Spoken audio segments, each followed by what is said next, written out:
உசஸ்பெல விபாகையின் சிசுன் நவதாஸ் ஆரசிய பனஸ் அத்தக்கட்ட துணாய் என்பதாக அந்த செய்திக்கு தலைப்பிடப்படுகிறது. எனவே சியட்ட ஹெட்டபாட்ட சரசவி வரம் வெடிம பிரிஸ் வயம்பு பலாத்தேன் என்பதாக அந்த செய்திக்கு தலைப்பெற்றிருப்பதை காணலாம். எனவே இந்த முறை கல்வி பொதுத்தராதர உயர்தர பரீட்சை பெறுபேறுகளுக்கு அமைய 9457 மாணவர்கள் 3A சித்திகளை பெற்று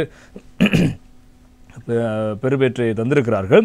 அதேபோல் 165 மாணவர்களுக்கு பரீட்சைக்கு தோற்றியவர்கள் 165 மாணவர்களுக்கு பல்கலைக்கழக வரம் கிடைக்கிறது. அதேபோல அதிகளவாக பல்கலைக்கழகத்துக்கு அனுமதி பெற்ற மாணவர்களின் எண்ணிக்கையை மாகாண மட்டத்தில் பார்க்கின்ற போது வடமேல் மாகாணத்தில் அதிகளவான மாணவர்கள் இவ்வாறு பல்கலைக்கழகம் செல்வதற்கான அனுமதியை பெற்றிருப்பதாக இன்றைய மௌபிய பத்திரிகை அதற்கு பிரதான தலைப்பெற்றிருப்பதை நாங்கள் காணலாம். அதே போல இன்றைய ஏனைய பத்திரிகை குறிப்பாக அந்த பத்திரிகை அதே போல இன்றைய லங்காதேவி பத்திரிகை என சகல பத்திரிகைகளும் இது தொடர்பான செய்திகள் பிரதானமாக இடம்பெடுத்திருப்பதை நாங்கள் காணக்கூடியதாக இருக்கு. தினகரன் பத்திரிகையில் 9457 மாணவர்கள் 3 பாடங்களிலும் சித்தி 64.73% மாணவர் பல்கலைக்கழக அடிப்படை தகமை என்பதாக அந்த செய்திகள் தலைப்பெற்றிருப்பதை காணலாம். இன்றைய வீரகேசரி பத்திரிகையிலும் அது தொடர்பான செய்திதான் பிரதானமாக இடம்பெடுக்கிறது.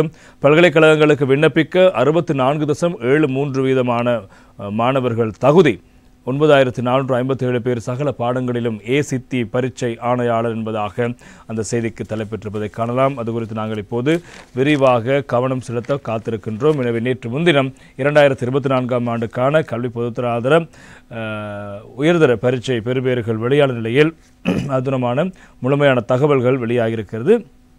கல்வி பொதுத்தராதர உயர்தர பரீட்சை பெறுபேறுகள் வெளியிடப்பட்ட நிலையில் 64.73% மாணவர் பல்கலைக்கழகத்துக்கு விண்ணப்பிக்க தகுதி பெற்றிருக்கிறார்கள்.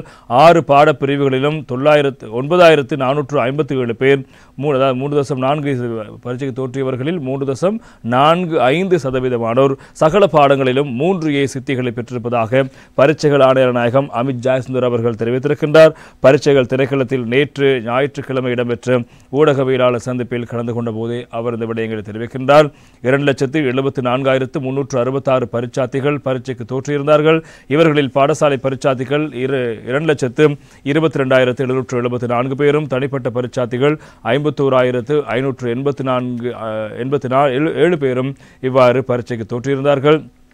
எனவே இந்த இவர்களில் 1,77,588 பேர் பல்கலைக்கழகத்துக்கு விண்ணப்பிக்க தகுதி பெற்றிருக்கிறார்கள். எனவே கிட்டத்தட்ட மொத்தமாக 2,74,361 பரீட்சார்த்திகளில் 1,77,588 பேர் இம்முறை பல்கலைக்கழகங்களுக்கு விண்ணப்பிக்க தகுதி பெற்றிருக்கிறார்கள். கடந்த ஆண்டுகளின் ஒப்பிடுகையில் இது ஓரளவு முன்னேற்றத்தை காண்பிக்கிறது.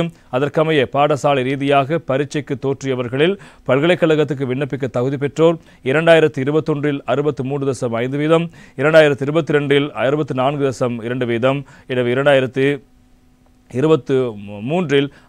66.07%, 2024 அது 67.32% காணப்படுவதாக பரீட்சைகள் ஆணையாளர் தெரிவித்தார்.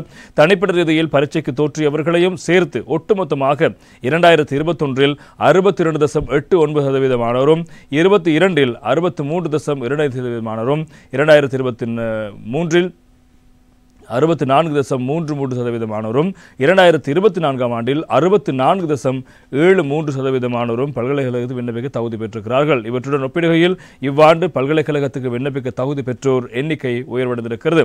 அதாவது 9,457 பேர் 3.45% மாணவர் சகல பாடங்களிலும் 3 சித்திகளை பெற்றிருக்கின்றார்கள்.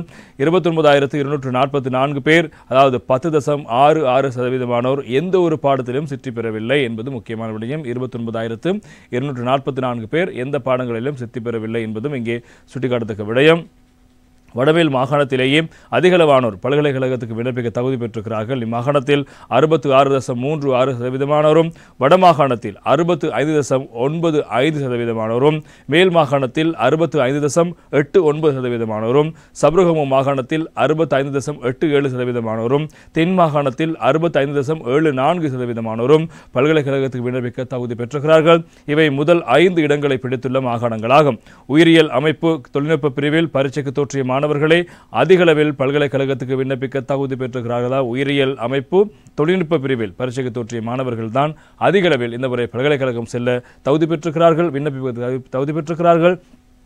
அதற்கமைய இப்பிரிவில் 74.37%, வணிக பிரிவில் 69.61%, பொறியியல் பிரிவில் 68.11%, கலைப்பிரிவில் 65.21%, பௌதீக விஞ்ஞான பிரிவில் 63.02%, உயிரியல் விஞ்ஞான பிரிவில் 58.82% பல்கலைக்கழகத்துக்கு விண்ணப்பிக்க தகுதி பெற்றிருக்கிறார்கள்.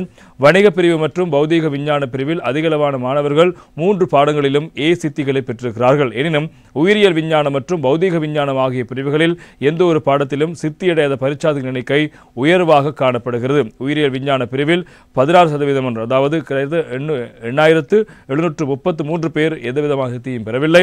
பௌதீக விஞ்ஞான பிரிவில் 14.81%, அதாவது 5290 பேர் இவ்வாறு எந்த ஒரு பாடத்தில் சித்தி பெறாதவர்களாக இருக்கிறார்கள். எனவே பௌதிக விஞ்ஞானம் அதே போல உயிரியல் விஞ்ஞானம் ஆகிய பிரிவுகளில் இவ்வாறு கிட்டத்தட்ட 14,000 பேர் வரை எந்தவொரு சித்தியும் பெறாத நிலையில் இருக்கிறார்கள். இந்த பிரிவில் தான் அதிகளவான மாணவர்கள் எந்தவித பாடத்திலும் சித்தி பெறாமல் இருப்பதாக சுட்டிக்காட்டப்படுகிறது. 456 பரீட்சார்த்திகளின் பெறுபேறுகள் இடைநிறுத்தப்பட்டிருப்பதாகவும் நேற்று தினம் பரீட்சைகள் ஆணையாளர் அமித் ஜெயசுந்தர் அவர்கள் தெரிவித்த கருத்தும் பிரதானமான செய்திகளாக இடம்பெடுத்திருப்பதை நாங்கள் காணக்கூடியதாக இருக்கிறது. எனவே இந்த பரீட்சை பெறுபேறுகள் இப்போது வெளியாகிய நிலையில் சில மாணவர்கள் தாங்கள் எதிர்பார்த்த பெறுபேறுகள் கிடைக்காமல் இருந்திருக்கலாம். சிலருக்கு சிறந்த பெறுபேறுகளை பெற்றுக்கொள்ள முடியாமல் போயிருக்கலாம். எனவே இந்த காலப்பகுதி நீங்கள் சிந்திக்க வேண்டியது, எனக்கு பெறுபேறு எடுக்க முடியவில்லை, எனவே நான் தோற்றுவிட்டேன் என்பதாக நிலைமை நீங்கள் தோற்றுவிக்கக்கூடாது. எனவே இந்த காலப்பகுதியில் உங்களுக்கு இருக்கின்ற மிக முக்கியமாக உங்களுடைய மன வலிமை நீங்கள் அதிகரித்துக் கொள்ள வேண்டும். நீங்கள் தோற்றிய பாடங்களில் உங்களுக்கு என்ன காரணத்துக்காக நீங்கள் எதிர்பார்த்த பரீட்சை பெறுபேறு வரவில்லை என்பதை சிந்தியுங்கள்.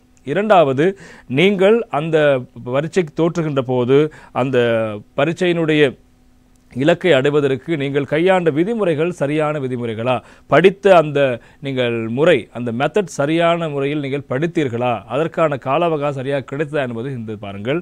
அடுத்தபடியாக மூன்றாவதாக, நீங்கள் தெரிவு செய்த பாடப்பிரிவு உங்கள் தகமைக்கும் உங்களுடைய அந்த அறிவாற்றலுக்கும் ஏற்றதாக நீங்கள் தெரிவு செய்தீர்களா அல்லது மாற்றமான தெரிவு இருக்கிறதா என்பதை இந்த 3 விடயங்களையும் கவனத்தில் கொள்ளுங்கள்.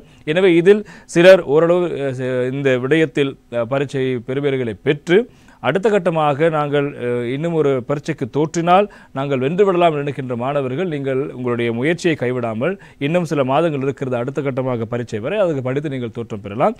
எனவே ஏனைய முடியாது அல்லது இந்த 3 பாடங்களிலுமே நாங்கள் சித்தி பெற முடியாது போனது என்பதாக இருக்கின்ற மாணவர்கள், நீங்கள் அடுத்தடுத்த கட்டமாக மேலும் பல துறைகள் இருக்கிறது, பல்வேறு வாய்ப்புகள் இப்போது அதிகமாக இருக்கிறது. எனவே மனதை தளர விடாமல் நீங்கள் அடுத்த கட்டமாக இந்த கல்வியில் இன்னும் முயற்சிகளை மேற்கொள்ளக்கூடியதாக இருக்கும். எனவே அடுத்தடுத்த கட்டங்கள் இன்றைக்கு நகர்வதற்கு வாழ்த்துக்களை தெரிவித்துக் கொள்கிறோம்.